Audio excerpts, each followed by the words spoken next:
Hello, 20 days mini blog চ্যালেঞ্জে আজকে day 6। এই তো সকালে ঘুম থেকে উঠে বাইরে দেখলাম যে খুব সুন্দর রোদ বেরিয়েছে আজকে। মানে সুন্দর নয়, অনেকই রোদ বেরিয়েছে আজকে। আর আজকে তো শ্রাবণ মাসের লাস্ট সোমবার, তো যাবো শিব মন্দিরে। ভাবছি আজকে গোলুকে আর গোলু বাবাকে নিয়ে যাব না আজকে। এই তো যেই ভাবা সেই কাজ, রেডি হয়ে পড়েছি আর যাচ্ছি। স্কুটিতে করে যাব যেহেতু একা যাচ্ছি। আর ঘটি খালি, কারণ আমি রাস্তাতে সব দুধের প্যাকেট আর সব কিনে নেব, সেজন্য আমি কিছু বাড়ি থেকে নিয়ে যাচ্ছি না। আর এই যে গোলু আমাকে ছাড়তে এসেছে। না না, মোটেও না, গোলু আমাকে ছাড়তে আসেনি, ওর পাপার সাথে এসেছে। ওরা ডিম কিনতে এসেছে আর ম্যাগি কিনতে, ওরা ম্যাগি আর ডিম বানিয়ে খেয়ে নেবে। তো আমি ওকে বলছিলাম যে একটু ধরো ক্যামেরাটা, আমি স্কুটিটা চালু করে নিই। আর আমার সাথে একটা যে ঘটনা ঘটে গেছে, মানে আমি ভয় পেয়ে গেছিলাম যে যেতে পারবো কি না আদেও মন্দিরে, কারণ গাড়িটা না স্টার্ট নিচ্ছিল না প্রথমে, আর পেট্রোল একদম লাস্ট ঘাটে ছিল, লাস্ট পয়েন্টে ছিল। তো ভগবানের এতে চালু হয়ে গেছিলো লাস্টে। হেঁটে যাওয়া যায় মন্দিরটাতে, কিন্তু মন্দিরটা কাছে অনেকটা। তাও আমি গাড়িতে করে যাচ্ছি, কারণ গোলু ওর পাপার কাছে থাকবে আর ও কান্নাকাটি করবে কি আর যদি আমার আসতে লেট হয়, আজকে লাস্ট সোমবার, তো মন্দিরে হয়তো ভিড়ও হতে পারে। যদিও আমি সকাল সকাল বেরিয়েছিলাম, মন্দিরে অতটা ভিড় ছিল না। তো এই যে আমার গাড়ি স্টার্ট নিচ্ছে না। বারবার বলছিলাম যে গাড়ি কি খারাপ হয়ে গেছে নাকি, স্টার্ট হচ্ছে না কেন। তারপর অনেক ট্রাই করার পরে অবশেষে স্টার্ট হয়েছিল।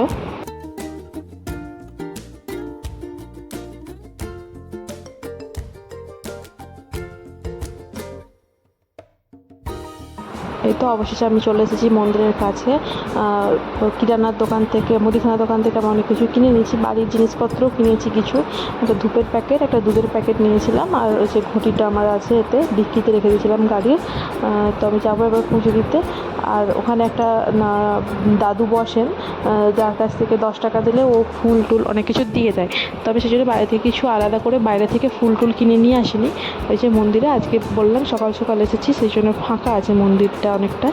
আর পাশে মনে হচ্ছে ওখানে কারো মানে পিণ্ডি দান হচ্ছিলো, এরকম নদীর ধার তো সেই জন্য।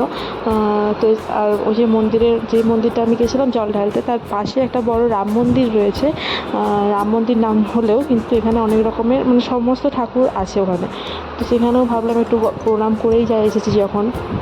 তো এই মন্দিরটাতে একটু ভিড় ছিল, আর ভেতরে ক্যামেরা অ্যালাউ ছিল না, সেজন্য আমি ভেতরের ভিডিও নিতে পারিনি।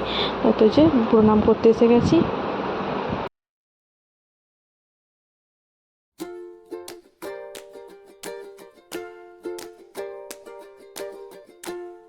প্রায় আধ ঘন্টার মতো টাইম লেগেছে আমার, যদিও মন্দিরে ভিড় ছিল না আজকে।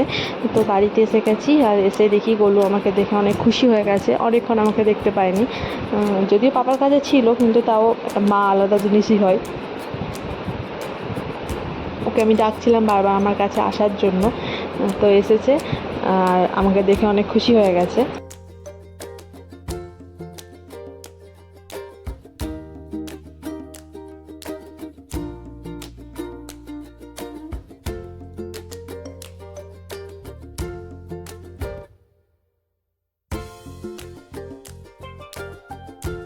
আর কি, এসে মায়ের ডিউটিতে লেগে পড়েছি। গোলুর জন্য সুজি বানিয়ে নিয়েছি, ওকে একটু খাইয়ে দেবো সুজিটা। সুজি রেডি, কিন্তু যে খাবে সে রেডি নয়। সে টিভি চালিয়েছিলাম যে টিভি দেখতে দেখতে খাওয়াবো ওকে, কিন্তু না, ও টিভিটাকে বন্ধ করে দিয়েছে কীভাবে।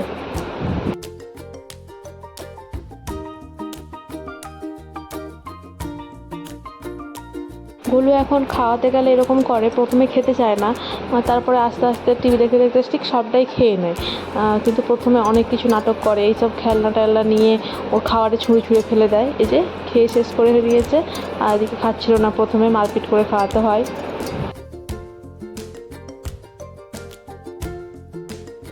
এখন আর কি, ও সকালবেলা যে ন্যাপটা নেয় একটা 11টা সাড়ে 11টার দিক করে, তো ওটাই ওকে একটু ফিট করিয়ে ঘুম পাড়িয়ে দেবো। ওর ঘুম চোখে চলেও এসেছে, চোখ মুখ ঘষছিলো, মানে চোখ ঘষছিলো হাত দিয়ে। তো কিছুটা ঘুম পাড়িয়ে দিই আগে।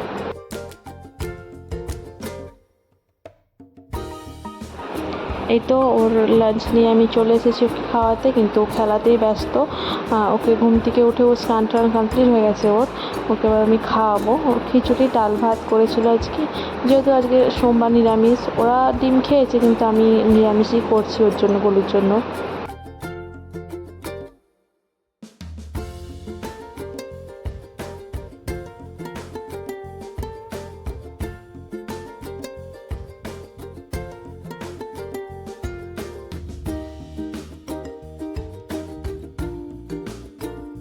তারপর আমি বিশেষ কিছু ক্লিপ নিতে পারিনি একদম। এটা বিকেলবেলা 5টার সময়।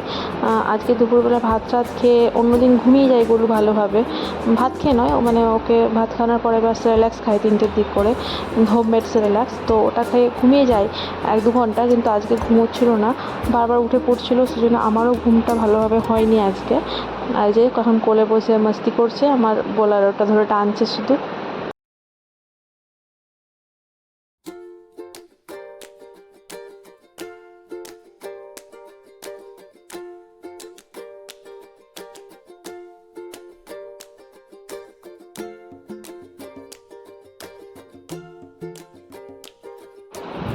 মানে দুষ্টামির শেষ নেই, কীভাবে মাকে জ্বালাতে হয় সেটা গোলু খুব ভালো করেই জানে।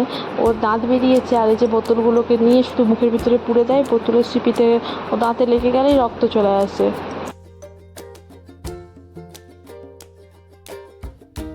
যেহেতু আজকে মানডে, ওর বাবার অফ ডে থাকে, তোকে আমি বললাম যে গোলুকে একটু রাখো, আমি বিছানার চাদরটা চেঞ্জ করছি। কিন্তু ওই যে ও চলে এসেছে, যাকে রাখতে বলেছিলাম সে সেখানে বসে বসে মোবাইল দেখছে, আর ও ঠিক চলে এসেছে মায়ের কাছে।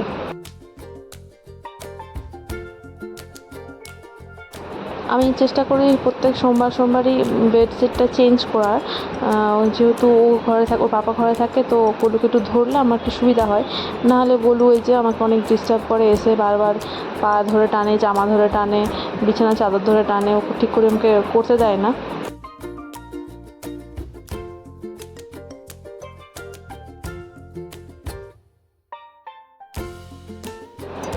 এই যে বেডশিটটা আমি চেঞ্জ করে নিয়েছি, আমাকে একটু শান্তি লাগছে। এগুলো সব মেশিনে দেবো ধুতে। এখন গোলুকে আমি একটু কিভি খেতে দিয়েছিলাম, আর আমি রান্না করছিলাম, তো পাপাকে বললাম যে এটা একটু মানে ওকে খাইয়ে দেবে, মানে এটা মুখেরটা শেষ হয়ে গেলে আবার একটু দিয়ে দেবে ওকে। এটা না একটু টক মিষ্টি ফল, জানি না ও কী করে খেয়ে নেয়, আমাকে তো ভালো লাগছিলো না খেতে, কিন্তু ওর পছন্দ এটা অনেক। এটা ওই রাত্রে 11:30 12টার দিক করে সে গোলু সেরেল্যাক্স রেডি। ওকে 2 টাইমস সেরেল্যাক্স দিই আমি, একবার 3টের সময়, একবার 11:30 12টার সময়। তোকে এটা খাইয়ে তারপরে ওকে ঘুম পাড়াবো চেঞ্জ টেঞ্জ করিয়ে। চলুন টাটা, আজকের মতো এটুকুই, বাই।